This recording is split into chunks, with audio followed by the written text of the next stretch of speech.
नमस्कार दोस्तों, कैसे हैं आप सभी लोग। उम्मीद करता हूँ शानदार, जिंदाबाद, जबरदस्त होंगे और पढ़ाई लिखाई में बिल्कुल मस्त होंगे।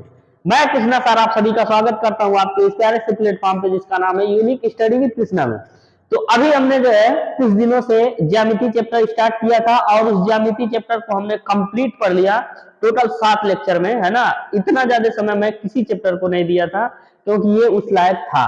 ठीक है, अब अगला जो है ज्यामिति का एक और पार्ट है जिसका नाम है वृत्त। आज हम लोग पढ़ेंगे वृत्त। ठीक है, वृत्त में आपको बता दें कि जो ये अध्याय 10 है एनसीईआरटी के हिसाब से वृत्त, इसको सर्कल बोलते हैं। इसका आज का भाग 1 होगा और ये लेक्चर 34/50 होगा। इससे पहले हमने 33 लेक्चर ले चुके हैं और 33 के 33 लेक्चर एक प्लेलिस्ट में पड़े हुए हैं। जाके जो चैप्टर जो क्वेश्चन जहां से मन करे वो देखिए और एकदम शानदार तरीके से पढ़ाई लिखाई अपना स्टार्ट कर दीजिए।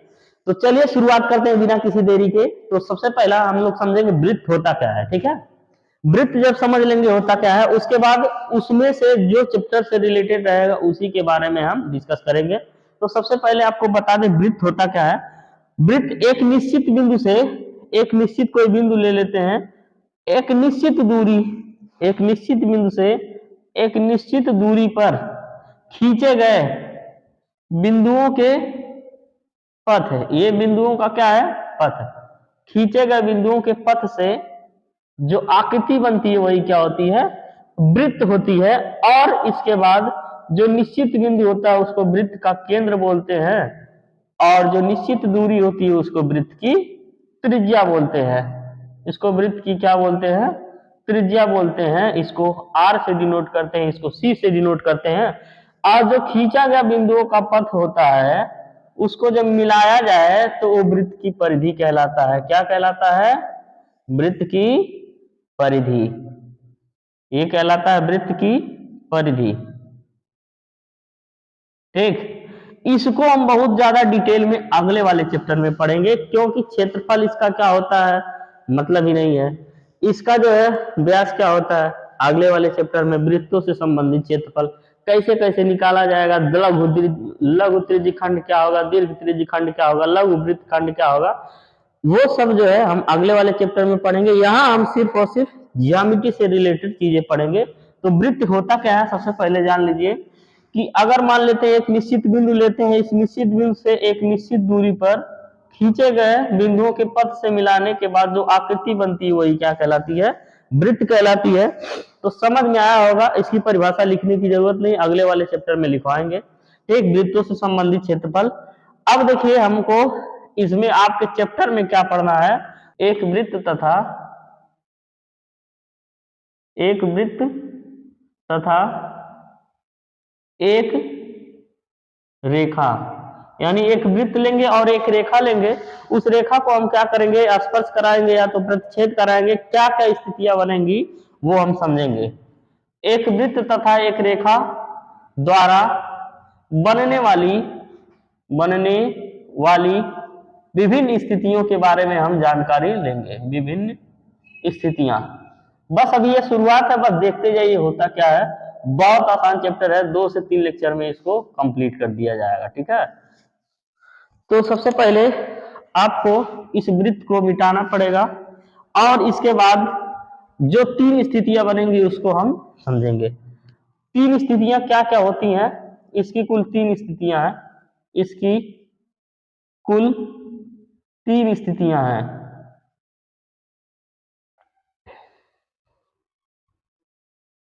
ठीक, क्रियाकलाप करके आपके चैप्टर में दिया होगा। 3 स्थितियां क्या क्या है। अगर मान लेते हैं एक वृत्त हम लेते हैं, ठीक है, एक हम वृत्त लेते हैं और एक वृत्त यहां पे लेते हैं और एक वृत्त और लेते हैं। ठीक है, 3 स्थितियां क्या क्या होंगी। अब हमने वृत्त ले लिया, वृत्त के साथ एक रेखा लेंगे तो ये रेखा या तो वृत्त को अंदर से इसे प्रतिच्छेद कर देगी। ये रेखा जो एक्स वाई है ये वृत्त को अंदर से प्रतिच्छेद कर देगी, या तो वृत्त को इसे किसी एक बिंदु पे स्पर्श करते हुए आगे बढ़ जाएगी, या तो ये रेखा वृत्त से बाहर जाएगी। इन तीनों के अलावा कोई स्थितियां चौथी नहीं हो सकती है। ठीक है, तो अब समझिए अगर ये रेखा वृत्त के अंदर जो है प्रतिच्छेद कर दिया तो इसको बोला जाता है प्रतिच्छेदित रेखा। प्रतिच्छेदित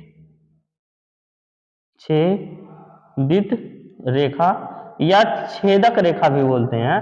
और ये एक बिंदु पे अगर वो स्पर्श कर रहा है, ये एक बिंदु पे कट कट कर रहा है तो इसको बोलते हैं स्पर्श रेखा। इसी स्पर्श रेखा के बारे में हमको डिटेल में पढ़ना है, ठीक है। मान लेते हैं थोड़ा सा और, यहाँ पे स्पर्श किया एक बिंदु पे तो ये क्या हो गया, ये x और ये y क्या हो गया, स्पर्श रेखा हो गया। अब इसके बाद जहां पे स्पर्श करता है उसको बोलते हैं स्पर्श बिंदु बोलते हैं, इसको क्या बोलते हैं, स्पर्श बिंदु बोलते हैं, ठीक।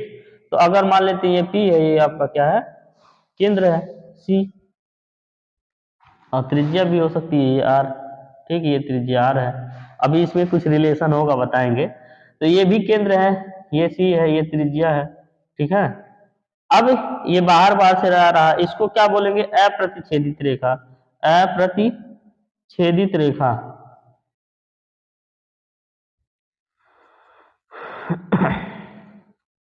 ठीक। अब एक चीज आप नोट करके लिख लीजिए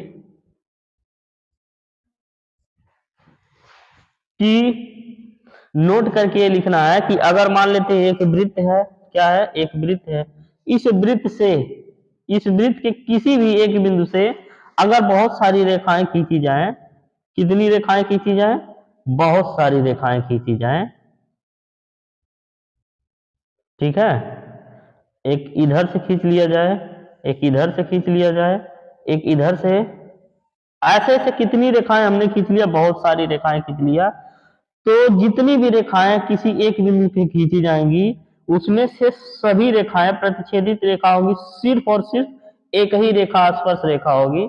इससे तात्पर्य ये होता है कि किसी भी वृत्त में, वृत्त के किसी परिधि के एक बिंदु पे सिर्फ और सिर्फ एक ही स्पर्श रेखाएं हो सकती है, बाकी सभी प्रतिच्छेदित रेखा होंगी। जैसे देखिए इसमें से अगर ध्यान से देखेंगे तो ये जो रेखा है, ये यहाँ पे जो जा रहा है, ये सिर्फ मान लेते हैं ये x है, ये y है, यही इसको स्पर्श किया, बाकी सब काट दिए हैं। जैसे देखिए अगर ये गया आगे जाएगा ना तो यहाँ भी काटा और यहाँ भी काटा, दो जगह पे काट दिया तो कैसी रेखा हो गई, प्रतिच्छेदित। अब ये आगे जाएगा, ये काट दिया, ये भी प्रतिच्छेदित हो गया, ये आगे गया, ये भी काट दिया, प्रतिच्छेदित हो गया। यानी कि ये देखिए यहाँ भी काटा फिर यहाँ भी काटा तो ये भी क्या हो गया, प्रतिच्छेदित हो गया। इसका मतलब ये है कि किसी भी वृत्त के किसी एक बिंदु पे सिर्फ और सिर्फ एक ही स्पर्श रेखा हो सकती है ना। क्या लिखेंगे, वृत्त के किसी एक बिंदु पर, एक बिंदु पर सिर्फ और सिर्फ, सिर्फ और सिर्फ, इसका उपयोग है आगे, ठीक है। आप चिंता मत करिए, आप देखते जाइए क्या क्या हो रहा है, कैसे कैसे। सिर्फ और सिर्फ एक ही स्पर्श रेखाएं हो सकती हैं, स्पर्श रेखाएं हो सकती हैं,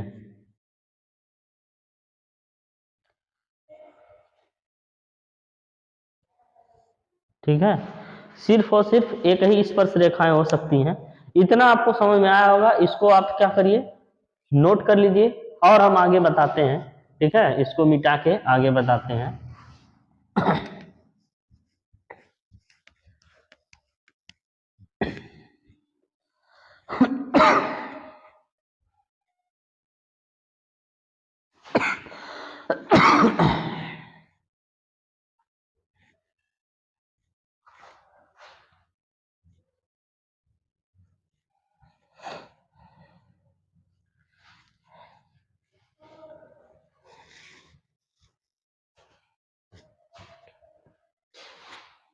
तो चलिए हम लोग अब ये थ्योरम है प्रमेय 10.1, इसको शुरू करते हैं, है ना। इसके बारे में जानेंगे, फिर इसी थ्योरम के बाद तुरंत प्रश्नावली 10.1 हम लोग आराम से कंप्लीट करने में, बहुत आसान है, लेकिन समझिए है क्या दिया है कि वृत्त के किसी बिंदु पर स्पर्श रेखा स्पर्श बिंदु से जाने वाली त्रिज्या पर लंब होती है। यानी कि आपको बताए थे एक वृत्त हम ले लेंगे, ये हमारा एक क्या है, वृत्त है, ठीक है। इस वृत्त की हम एक स्पर्श रेखाएं ले लेते हैं, ठीक। इस वृत्त की एक हम स्पर्श रेखा ले लेते हैं। ये एक्स वाई हमारा क्या है, एक स्पर्श रेखा है। ये मान लेते हैं एक्स है, क्या है, वाई है। एक्स वाई इसकी स्पर्श रेखा है और ये पी बिंदु पे क्या हो रही है, स्पर्श हो रही है, तो इसको बोल दिए स्पर्श बिंदु। इसको बोल दिए क्या, स्पर्श बिंदु, ठीक, पी को। और इसके बाद वाई को क्या बोलते हैं, इस एक्स वाई को बोलते हैं स्पर्श रेखा। तो प्रमेय ये कह रहा है कि अगर ये वृत्त का ये केंद्र है सी, प्रमेय कह रहा है वृत्त के किसी बिंदु पर स्पर्श रेखा स्पर्श बिंदु से जाने वाली त्रिज्या पर लंब होता है। यानी कि त्रिज्या अगर यहां से खींचा जाएगा, ये त्रिज्या कहाँ पे, स्पर्श बिंदु पे, तो ये लंब होगा, यही बताना है, ठीक है। यानी कि ये यहाँ पे 90 अंश का कोण बनाएगा, ये जो हमारा त्रिज्या है इस पी पे 90 अंश का कोण बनाएगा, ठीक है। तो यही हमको आप सिद्ध करना है। तो सबसे पहले हम मानेंगे क्या, देखिए सिद्ध करेंगे। सबसे पहले आप लिखेंगे दिया है, क्या क्या दिया होगा, फिर लिखेंगे सिद्ध करना है, ठीक है। सिद्ध क्या करना है उसको पहले लिख लेते हैं। यानी हमको सिद्ध करना है कि ये ओ जो है ओपी लंब है किस पे, एक्स वाई पर। ओपी लंब है रेखा एक्स वाई पर। इसको ऐसे लिख सकते हैं, अर्थात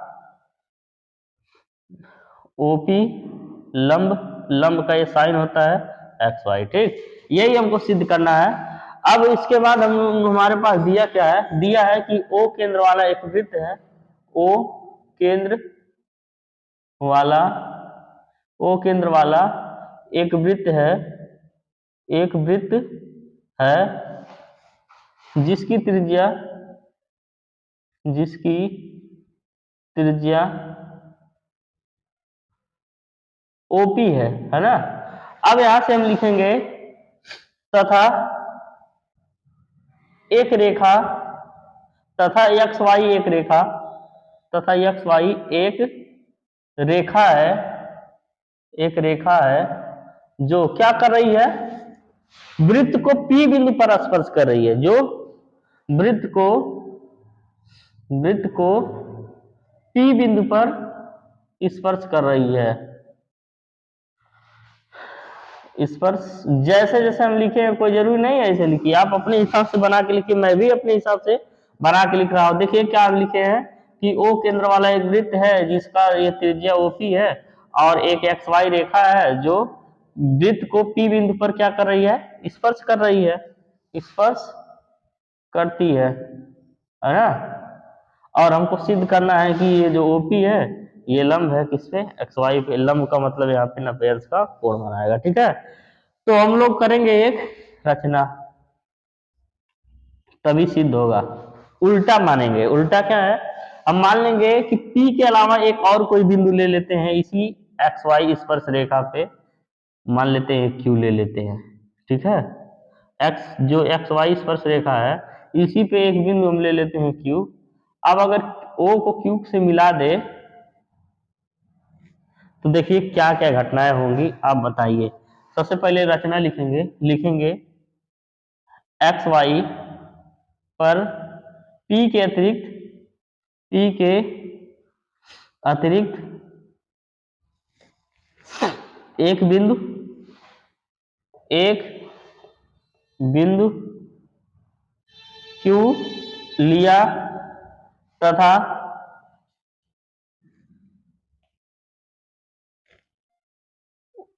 OQ को मिलाया, ठीक है। इतना रचना आपने लिख लिया, ठीक है। अब यहां से हम लिखेंगे प्रूफ, इसका प्रूफ करेंगे, ठीक। अब देखिए प्रूफ करने के लिए हमको करना क्या होगा, ध्यान से समझिएगा। अगर मान लेते हैं कि ये जो है एक्स वाई पर ओ एक क्या है, एक्स वाई पर ओ वो पी के अलावा एक क्यू बिंदु है।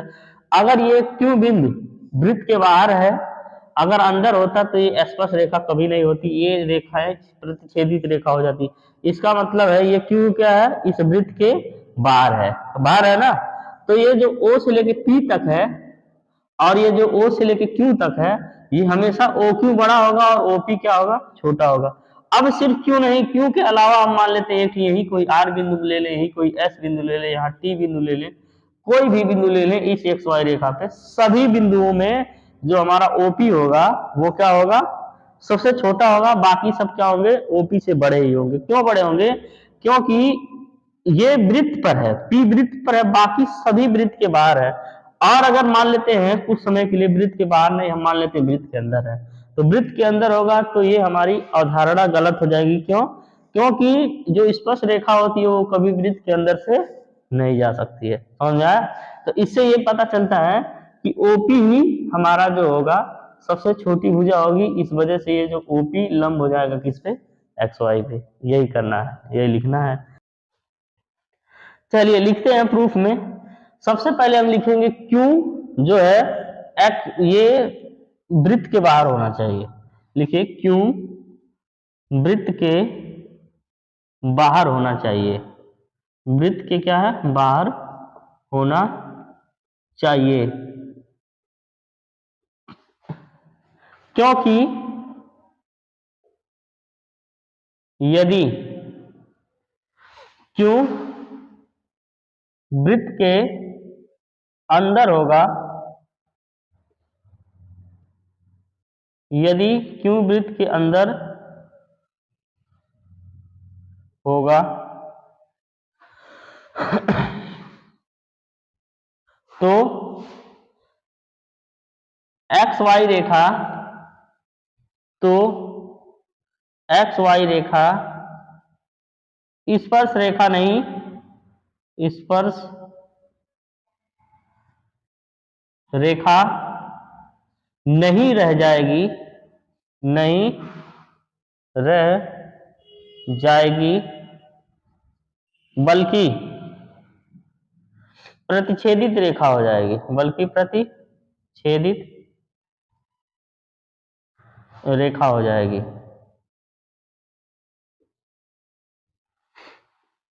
क्या लिखे, क्यू वृत्त के बाहर होना चाहिए, क्योंकि यदि क्यू वृत्त के अंदर होगा तो एक्स वाई रेखा पर स्पर्श रेखा नहीं रह जाएगी। जो एक्स वाई रेखा है वो स्पर्श रेखा नहीं रह जाएगा, बल्कि क्या हो जाएगा, प्रतिच्छेदी। जैसे मान लेते हैं क्यू यहाँ पे हो गया, तो ये किस पे है, एक्स वाई पे है, तो एक्स वाई को यहाँ से गुजरना पड़ेगा। तो बताओ ये प्रतिच्छेदित रेखा हो जाएगी कि नहीं, हो जाएगी, है ना। इसलिए हम लिख देंगे, इसलिए इसलिए ये जो आपका ओ से लेके पी तक, ओ से लेके क्यू तक होगा, वो हमेशा बड़ा होगा किससे, ओपी से। होगा कि नहीं, ओ से लेके क्यू तक हमेशा बड़ा होगा किससे, ओपी से। यानी इस ओपी से ओ क्यू क्या होगा, बड़ा होगा। ठीक है, तो फिर इतना समझ में आया। अब आगे देखते हैं, लिखेंगे यह बिंदु पी के अतिरिक्त, पी के अतिरिक्त अन्य सभी अन्य सभी बिंदुओं के लिए सत्य होगा, बिंदुओं के लिए सत्य होगा। इसमें खाली लिखना है और समझना है, ठीक है। जैसे जैसे लिख रहे हैं ध्यान से देखो, ऐसे किताब में भी दिया होगा। बिंदुओं के लिए सत्य होगा, सत्य ये होगा कि पी के अतिरिक्त हम कहीं पे भी कोई बिंदु लेंगे वो इस ओपी से बड़ा ही रहेगा, है ना। अतः अतः हम कह सकते हैं, हम कह सकते हैं एक्स वाई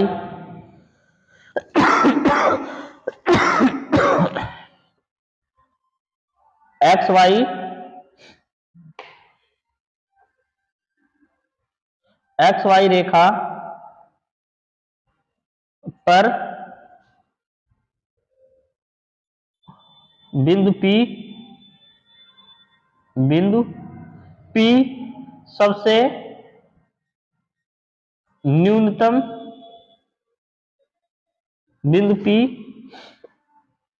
सबसे न्यूनतम दूरी होगा, है ना, सबसे न्यूनतम दूरी होगा। इसलिए इसलिए बोल दीजिए क्या, ओपी ओपी रेखा एक्स वाई पर क्या होगा, लंब होगा, है ना। अर्थात ये जो ओपी है ये लंब है किसके, एक्स वाई के, लंब है किसके, एक्स वाई के, ठीक है। यहां से हमने इसको सिद्ध कर लिया, लिख लीजिए हेंस प्रूव्ड, हेंस प्रूव्ड, ठीक है। देखो कितना मजेदार है, एक बार फिर से समझा देते हैं। करना कुछ नहीं था लेकिन पापड़ बेलना पड़ा एकदम। देखो ध्यान से समझिए, ओ से लेके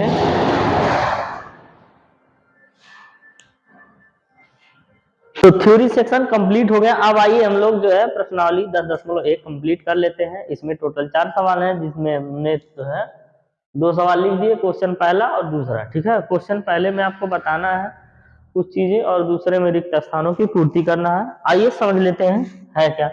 एक वृत्त की कितनी स्पर्श रेखाएं हो सकती हैं।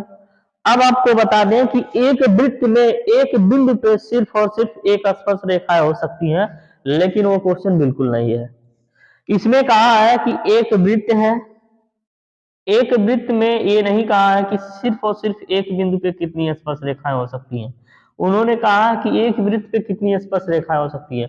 एक इधर खींच दो, एक इधर खींच दो, एक इधर खींच दो, एक इधर खींच दो, किधर भी आप यहाँ खींच दीजिए, आप ऐसे मन करे खींच दीजिए, आप ऐसे मन करे खींच दीजिए। यानी कि एक वृत्त पे अलग अलग बिंदुओं पे अलग अलग स्पर्श रेखाएं खींची जा सकती है। इसका मतलब एक वृत्त की अनंत स्पर्श रेखाएं खींची जा सकती हैं, है ना। देखिए ये भी एक स्पर्श रेखा हो गया, यहाँ भी स्पर्श रेखा हो गया, यहाँ भी स्पर्श रेखा हो गया, ये भी स्पर्श रेखा हो गया, ठीक है। ऐसे आ रहा है, ये भी स्पर्श रेखा हो गया, फिर ये भी स्पर्श रेखा हो गया, ये भी स्पर्श रेखा हो गया। तो इसका मतलब है एक वृत्त की अनंत स्पर्श रेखाएं, अनंत स्पर्श रेखाएं खींची जा सकती हैं, रेखाएं खींची जा सकती है। लेकिन आप सोचेंगे हमने तो कुछ और बताया था थ्योरी में, वो क्या था अभी हम समझा रहे हैं। खींची जा सकती हैं, उसमें था एक वृत्त के किसी एक बिंदु पर एक ही स्पर्श रेखाएं खींची जा सकती है। यानी ये इस बिंदु पे, अब इसके अलावा कोई स्पर्श रेखा नहीं खींचा जाएगा। इस बिंदु पे अगर कुछ भी रेखा खींचेंगे तो छेदक रेखा हो जाएगा, ठीक है। लेकिन अलग अलग बिंदुओं पे अलग अलग स्पर्श रेखाएं खींची जा सकती है। तो इसका आंसर ये होगा कि एक वृत्त की अनंत स्पर्श रेखाएं खींची जा सकती हैं एक बिंदु में, एक बिंदु में कह रहे हैं, एक वृत्त में, ठीक है। पहले का आंसर यही होगा। अब वैसे डायग्राम बना के लिख देंगे क्या, एक वृत्त की अनंत स्पर्श रेखाएं खींची जा सकती है। हम सबको यहाँ पे बना बना के मिटाते रहेंगे और बाकी बताते रहेंगे। अब रिक्त स्थानों की पूर्ति करना है। किसी वृत्त की स्पर्श रेखाएं उसे बिंदुओं पर प्रतिच्छेद करती है। कितने बिंदुओं पर, तो अभी तो बताए हैं कि किसी भी वृत्त की स्पर्श रेखाएं सिर्फ और सिर्फ एक ही जगह टच करती है ना, यानी कि उसको जो है एक ही बिंदु पर प्रतिच्छेद करती है। कितने बिंदु पर, एक ही बिंदु पे, यहाँ पे P। अब इसके अलावा कुछ भी होगा तो स्पर्श रेखा होगा ही नहीं। तो इसका मतलब किसी वृत्त की स्पर्श रेखा उसे एक बिंदु पर, एक बिंदुओं पर प्रतिच्छेद करती है, सिर्फ और सिर्फ एक बिंदु पे, ठीक है। अगर मान लेते हैं ए दूसरा ले लिए, आप यहाँ पे ले लिए, तो ये एक प्रतिच्छेद एक बिंदु पे प्रतिच्छेद करेगी, इसके अलावा कहीं भी नहीं। प्रतिच्छेद का मतलब यही टच करेगी, काटेगी, कुछ भी लिखिए, ठीक है। तो किसी भी वृत्त की स्पर्श रेखा उसे सिर्फ और सिर्फ एक ही बिंदु पर क्या करती है, प्रतिच्छेद करती है, ठीक। अब अगला देखते हैं, वृत्त को दो बिंदुओं पर प्रतिच्छेद करने वाली रेखा को कहते हैं। वृत्त को दो बिंदुओं पर प्रतिच्छेद करने वाली रेखा को देखिए क्या कहते हैं। मान लेते हैं एक वृत्त है, अब वृत्त को ऐसे एक ही रेखा से खींच दीजिए। अब ये यहाँ भी प्रतिच्छेद किया, यहाँ भी प्रतिच्छेद किया, तो इस रेखा का क्या नाम बताए थे, छेदक रेखा। क्या नाम बताए थे, छेदक रेखा, या तो इसी को और नाम बोले थे प्रतिच्छेदित रेखा, प्रतिच्छेदित रेखा, ठीक है, छेदक रेखा बोल सकते हो या प्रतिच्छेदित रेखा। तो क्या हो जाएगा, वृत्त को दो बिंदुओं पर प्रतिच्छेद करने वाली रेखा को प्रतिच्छेदित रेखा या छेदक रेखा कहते हैं। हम प्रतिच्छेदित ही लिखते हैं, प्रतिच्छेदित रेखा कहते हैं, आप छेदक लिख लीजिएगा। अगला क्या है, एक वृत्त की समांतर स्पर्श रेखाएं हो सकती हैं, यानी कि ये वृत्त है, इसका इसके समांतर एक और स्पर्श रेखाएं खींचनी है तो ऊपर से हो जाएगा। ठीक है, तो एक वृत्त की केवल दो समांतर रेखाएं खींची जा सकती हैं, एक रेखा ये हो गया। अब मान लेते हैं इधर से कोई खींच दे तो ये तो ना इसके समांतर ना इसके समांतर है, लेकिन हरिया से खींच दे तो है दोनों आपस में क्या हो गए, समांतर हो गए, और है दोनों आपस में क्या हो गए, समांतर हो गए। इसका मतलब सिर्फ और सिर्फ एक वृत्त की केवल दो समांतर स्पर्श रेखाएं खींची जा सकती हैं। ठीक है, कितनी, एक वृत्त की दो समांतर स्पर्श रेखाएं हो सकती है, कितनी, दो समांतर स्पर्श रेखाएं हो सकती है। समझ में आया कैसे दो, कहने का मतलब ये है कि ये आपका वृत्त है, इसका सिर्फ ऊपर ही होगा ना, बाकी इधर करेंगे तो होगा ही नहीं समांतर। समांतर होता है आगे कितनों भी बढ़ा दीजिए और पीछे कितनों भी बढ़ा दीजिए, उनके बीच की दूरी हर जगह क्या रहे, समान रहे। ठीक है, तो एक वृत्त की केवल दो समांतर स्पर्श रेखाएं हो सकती है, समझ में आया। अब क्या है, वृत्त तथा उसकी स्पर्श रेखा के उभयनिष्ठ बिंदु को क्या कहते हैं, आपको हम बताए गए थे। ये वृत्त है, ये इसकी स्पर्श रेखा है, ये वृत्त की क्या है, स्पर्श रेखा है। ठीक है, तो वृत्त की स्पर्श रेखा को नाम दिए थे स्पर्श रेखा।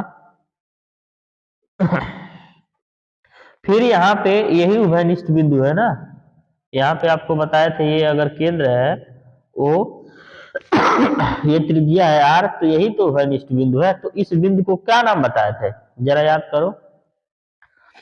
ये एक्स वाई रेखा था तो इसको स्पर्श रेखा बोल दिए थे, और इस बिंदु को कुछ बोले थे, क्या, स्पर्श बिंदु। क्या बोले थे, स्पर्श बिंदु। ठीक है, तो इसका मतलब ये है वृत्त तथा उसकी स्पर्श रेखा के उभयनिष्ठ बिंदु, यानी वृत्त है और उसकी स्पर्श रेखा का उभयनिष्ठ, यानी यही कॉमन है ना। उभयनिष्ठ का मतलब होता है कॉमन बिंदु को क्या बोलते हैं, स्पर्श बिंदु बोलते हैं, स्पर्श बिंदु कहते हैं। ठीक, इस तरीके से हमने क्वेश्चन नंबर दूसरा भी कर लिया। अब तीसरा और चौथा सवाल है, लिख देते हैं, उसके बाद उसको कर लिया जाए, फिर ये चैप्टर कंप्लीट हो जाएगा। 10.1 प्रश्नावली, फिर 10.2 अगले एपिसोड में किया जाएगा। ठीक है, चलिए हम लोग जो है दो क्वेश्चन है, इन दोनों क्वेश्चन को कर लेते हैं। क्वेश्चन नंबर तीसरा है, 5 सेंटीमीटर त्रिज्या वाले एक वृत्त के बिंदु P पर स्पर्श रेखा PQ के केंद्र O से जाने वाली एक रेखा से बिंदु Q पर इस प्रकार मिलती है कि OQ बराबर 12 सेंटीमीटर, तो PQ की लंबाई क्या सी है। तो आपने जो प्रमेय सिद्ध किया था सेम टू सेम उसी प्रमेय पर आधारित है। जैसे कि देखिए, सबसे पहले हम एक वृत्त बनाएंगे, इस वृत्त में मान लेते हैं इसका केंद्र क्या है, O है। ठीक है, अब इसमें एक स्पर्श रेखा हम खींचेंगे, स्पर्श रेखा मान लेते हैं P है। फिर इसके बाद P से O को मिला देंगे, मिला दिया है। अब हमको पता है कि यहाँ पे ये क्या है, 90 अंश का कोण बनाती है, दोनों तरफ चाहे जिधर आप ले लीजिए। फिर एक हमको क्यों लेना है, यहाँ पे क्या लेना है, एक बिंदु क्यों, और इस क्यों से मिला देना है। इसके बाद फिर क्या दिया है कि 5 सेंटीमीटर त्रिज्या, यानी कि इसकी त्रिज्या O से लेकर P तक यही त्रिज्या होता है, ये कितना दिया है, 5 सेंटीमीटर। ठीक, 5 सेंटीमीटर दिया है। फिर कह रहा है कि O से लेकर Q तक, यानी कि इस O से लेकर Q तक कितना है, 12 सेंटीमीटर। ये टोटल का टोटल कितना है, 12 सेंटीमीटर। तो अगर आप ध्यान से देखेंगे तो ये समकोण त्रिभुज बन रहा है। कैसे, हमने सिद्ध किया था कि ये जो है आप स्पर्श रेखा जो होती है, अगर मान लेते हैं ये आपका एक्स वाई स्पर्श रेखा है, तो स्पर्श रेखा ये जहाँ स्पर्श बिंदु होता है उस पर लंब होता है ना, ये आपका क्या, त्रिज्या। ठीक, त्रिज्या लंब होता है, तो अगर ये लंब है तो इसका कोण बन रहा है, पाइथागोरस प्रमेय लगा के PQ हम लोग निकालेंगे। ठीक है, अब लिखेंगे कि त्रिभुज कौन सा, OPQ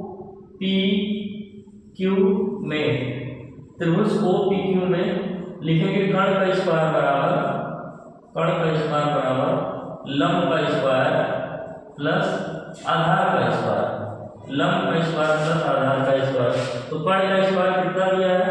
अब देखिए यहाँ पे इसके सामने त्रिभुजा कर्ण होती है और मान लीजिए थीटा के सामने त्रिभुजा लंब हो जाएगी, ठीक। और ये आधार आपको निकालना है। कर्ण का स्क्वायर यानी 12 का स्क्वायर, लंब कितना है 5 का स्क्वायर और आधार कितना है वही तो निकालना है। आधार आधार क्या है? PQ का स्क्वायर 12 का ये कितना हो जाएगा 144 और 5 बच्चे कितना हो जाएगा 25 और प्लस PQ का स्क्वायर। तो 144 और माइनस 25 और बराबर क्या हो जाएगा PQ का स्क्वायर। तो इधर 144 में से 25 जाएगा कितना हो जाएगा 119 है ना। यहाँ से कितना हो जाएगा 119, 14 से 5 ले लो और इधर जो स्क्वायर है वो हट जाएगा तो इधर गाड़ी लग जाएगा, एक गाड़ी में 119 इसका आ गया मान ये आंसर होगा, यानी PQ का मान जो आ गया वो हो जाएगा गाड़ी में 119, ठीक। तो उम्मीद करते हैं आपको समझ में आया होगा, बिल्कुल आसान है, कुछ बहुत ज़्यादा कठिन है नहीं, ठीक है। अब क्वेश्चन नंबर 4 हम देखते हैं। क्वेश्चन नंबर 4 क्या है? एक वृत्त खींचिए, चलिए वृत्त खींच लेते हैं। एक वृत्त खींचिए, सही वृत्त बनाइए, चलिए एक वृत्त खींच लिए, ठीक। अब फिर क्या रहा है? और दी गई रेखा के समांतर दो ऐसी रेखा है, मान लेते हैं एक कोई ऐसी रेखा दी गई है, ठीक है। एक रेखा ऐसे दी गई है, ये x और y एक रेखा दी गई है। इस रेखा के समांतर दो ऐसी रेखाएं कीजिए कि उनमें से एक स्पर्श रेखा हो। तो चलिए इसी के समांतर एक स्पर्श रेखा हम खींच दिए। अब ये दोनों आपस में समांतर है, ठीक है। ये स्पर्श रेखा हमने खींच दिया, ये दोनों आपस में समांतर है। तो क्या रहा है कि उनमें से एक स्पर्श रेखा हो तथा दूसरी छेदक रेखा हो। अगर ये स्पर्श कर रही है तो ये कैसी रेखा हो गई? स्पर्श रेखा। अब छेदक रेखा क्या होती है? ये इसी बीच में से गुजरनी चाहिए, यानी कि किसी भी वृत्त को दो जगह पे प्रतिच्छेद करना चाहिए, वही छेदक रेखा होती है। और जो स्पर्श रेखा होती है वो एक जगह पर प्रतिच्छेद करती है। अब ये हो गया छेद, ये XY हो गया, ये आपका LM हो गया और ये आपका OP हो गया, यानी ये O ये हो गया P, ठीक। तो यहाँ से एक रेखा में खींचा, इस रेखा से एक और रेखा खींचा जो इसके समांतर भी है और स्पर्श रेखा भी है। उसी तरीके से इसी के समांतर एक और रेखा खींचा जो इसको प्रतिच्छेद भी करती है और इसके समांतर भी है। तो यही कहा है कि एक रेखा के अलावा दो रेखा और खींचनी है, ठीक है। यानी कि आप कंफ्यूज न रहिएगा, एक ही रेखा तो ले ली, उसके अलावा दो और लेनी है, ठीक है। तो वो दोनों में से एक ही प्रतिच्छेद रेखा होना चाहिए और एक ही समांतर रेखा हो गया। अब इसको इस तरीके से भी लिख सकते थे, है ना, लेकिन हमने इसे दिखा दिया तो ये इसका आंसर हो जाएगा, जो कहा हो गया। अब देखिए आपस में समांतर तीनों है और प्रतिच्छेदित रेखा है, स्पर्श रेखा है, रेखा बाहर है, ठीक है। तो इस तरीके से अब इसको बाहर क्यों लिए? इसलिए बाहर लिए है क्योंकि अंदर कहीं मिलेंगे तो दो प्रतिच्छेदित रेखा हो जाएगी और या तो इसके लेंगे तो दो स्पर्श रेखा हो जाएगी, एक ही चाहिए, ठीक हो गया। इस तरीके से ये क्वेश्चन नंबर जो आपका 34 था ये भी कंप्लीट हो गया। अतः हमने जो है प्रश्नावली 10.1 पूर्ण रूप से कंप्लीट कर लिया और आगे जो हम लोग पढ़ेंगे अब कल प्रश्नावली 10.2 के बारे में, जो भी थ्योरी होगी, जो भी थ्योरम्स होगा उसको पढ़ेंगे, फिर उसके बाद सवाल लगाएंगे।